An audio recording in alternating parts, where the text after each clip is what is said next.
Bonjour à tous et à toutes. Bonjour. Alors bienvenue sur la chaîne J'alimente ma santé, votre chaîne sport, alimentation, santé et bien-être. Si vous appréciez le contenu que vous trouvez sur cette chaîne, n'hésitez pas à cliquer sur le bouton s'abonner en rouge juste en bas à gauche.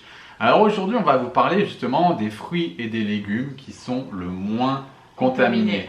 On le dit assez souvent sur cette chaîne, voilà, il faut manger bio, il faut manger des aliments qui proviennent d'une agriculture raisonnée. Et à chaque fois qu'on va énoncer cette affirmation, on va nous dire oui mais ça coûte cher.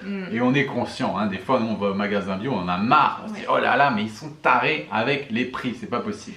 Du coup on vous a fait une liste des aliments qui sont le moins contaminés et que vous n'êtes pas obligé d'acheter bio. Alors bien sûr, il n'y aura pas de pesticides sur ces aliments, mais peut-être que la richesse des sols sur lesquels ils vont pousser sera moins riche, sera moins intéressante que des aliments issus d'une agriculture biologique. Des pesticides, il y en aura toujours si vous achetez non bio, et même si vous achetez bio, voilà, on ne sait jamais, hein, il suffit que le lopin de terre bio,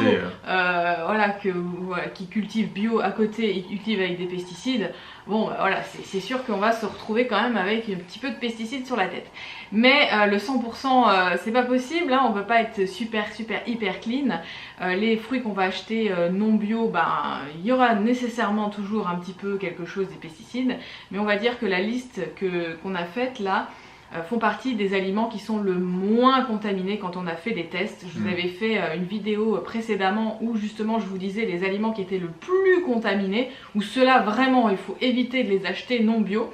Et donc là on va voir un petit peu maintenant ma petite liste des aliments que l'on peut éventuellement acheter non bio.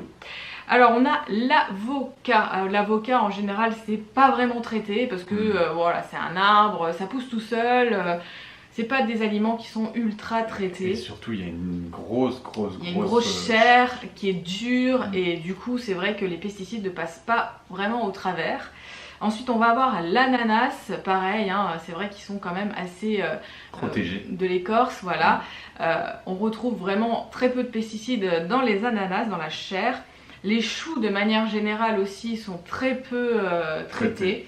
De manière générale, il n'y a pas beaucoup de pesticides. Donc, si vous les tolérez bien, voilà. Allez-y, franco sur les choux, il n'y a pas de problème. Ensuite, on a l'oignon. Ouais, en fait, l'oignon, c'est vraiment, même dans l'agriculture traditionnelle, on n'utilise pas vraiment de pesticides parce qu'il n'y a pas besoin de pesticides pour la culture de l'oignon. Puis c'est vrai que ça pousse quand même assez facilement. Ouais. Ensuite on a les petits pois, aussi les petits pois, il y a une grosse écorce autour, hein, voilà, on enlève l'écorce, on prend les pois qui étaient dans l'écorce, donc qui étaient un petit peu protégés finalement. Ensuite la papaye, pas trop contaminée, l'asperge, la mangue aussi. Alors les mangues, de manière générale, ça pousse tout seul hein, dans les pays tropicaux. Enfin, je sais pas si vous avez déjà été sur une île, mais les manguiers, c'est un truc de fou. D'ailleurs, les gens ils savent plus quoi en faire tellement il y en a et ça pourrit par terre. Ce qui peut peut-être poser un petit souci, c'est le transport, parce que voilà, c'est transporté en bateau et parfois ils utilisent des gaz. Donc parfois on peut retrouver des petites choses, mais la peau est quand même assez épaisse. Une fois qu'on l'a épluchée, on retrouve vraiment très peu de résidus dans la chair. C'est vrai que c'est des fruits qui coûtent hyper cher en bio. Après il y a toute une polémique, est-ce que c'est bien de consommer des fruits tropicaux sachant que ça pousse pas chez nous? Voilà, de temps en temps ça peut être sympa pour se faire plaisir.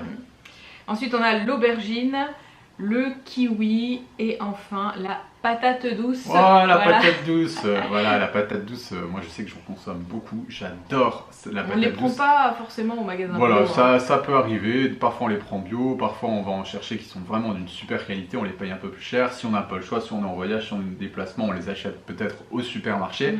Mais voilà, comme on le disait tout à l'heure, c'est vrai que la richesse du sol dans lequel la patate douce elle va pousser, si c'est pas sur un terrain bio, c'est sûr que c'est plus problématique par rapport à ce qu'on va retrouver dans le fruit, dans le légume, quoi. Ouais, voilà, c'est plus par rapport au niveau des minéraux aussi. Que les micronutriments, elles seront un petit peu plus pauvres. Le sol va être appauvri, donc forcément les légumes seront appauvris. Donc si possible, on les prend bio. Sinon, voilà, les moins dramatiques, ça sera la liste qu'on vous a dit aujourd'hui. Voilà. Bon je pense qu'on a fait le tour de la question. N'hésitez pas à mettre un petit pouce bleu si vous avez apprécié cette vidéo et puis à nous partager un petit peu votre expérience.